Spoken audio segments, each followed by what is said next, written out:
words project management, do you picture giant spreadsheets, color-coded charts, and endless meetings? Most people do. But here's the secret. Project management doesn't have to be complicated, and you don't need to be a professional to use it. In fact, with just a few simple steps, you can plan and organize your own work in a way that makes it easier, less stressful, and actually kind of fun. In this video, I'll show you how. Welcome back to the channel. And if you're new here, I'm Dr. Katie Linder, a certified project manager, change manager, and coach who works full-time leading and supporting teams in higher education. On this channel, I share real-world examples of how project management tools and strategies translate into higher ed. If you want to bring more ease, focus, and organization to your work, and maybe even to your personal life, you're in the right place. Let's talk about 6 simple tips that will help you plan your own work like a project manager. First, you start by thinking of your work as a project.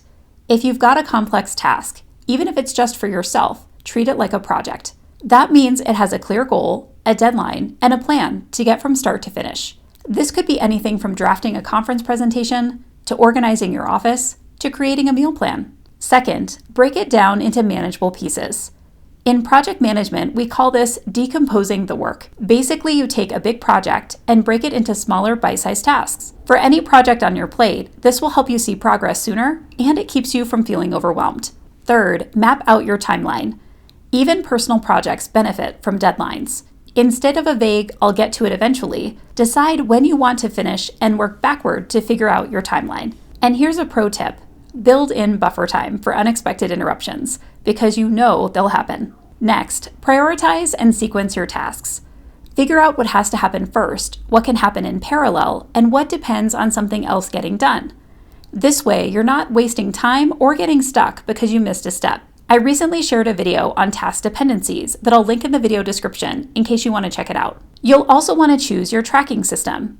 It doesn't matter if you love Asana, Trello, a bullet journal, or sticky notes. The key is to keep your plan somewhere visible so you can stay on track. Even a simple checklist can work wonders if you update it regularly. And last, don't forget to review and adjust as you go.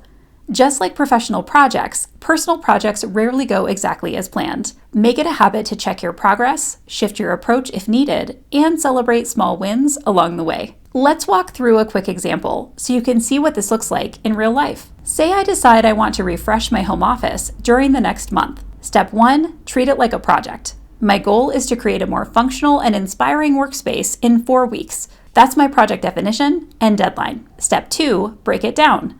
I list everything that needs to happen. Clearing out old files, rearranging furniture, ordering a new chair, hanging new art, and setting up better lighting. Step 3, map the timeline. If I want to finish in 4 weeks, I'll block out 2 weekends for the bulk of the work and give myself the 3rd week to order anything online. Step 4, prioritize and sequence. I can't hang art until the furniture is in place. I'll also need the chair to arrive before I finalize the desk position. Step 5, track it. I pop these tasks into Asana with due dates so I can see the order and check things off as I go. And step 6, review and adjust. If the chair is delayed, which happens, I can still move forward on other tasks and adjust my layout once it arrives. By breaking this work into clear steps, I'm not just hoping I'll have time to get it done. I've actually made a plan that I can follow. When you treat your personal projects with the same attention and structure you'd give a big professional initiative, you set yourself up for success without the stress. Start small, stay organized, and remember that you're the project manager of your own life. I'd love to hear in the comments, what's one personal project you're planning right now? And if you found this helpful, hit that subscribe button so you don't miss future videos on managing your work with a project management lens. Thanks for watching, and I'll see you in the next one.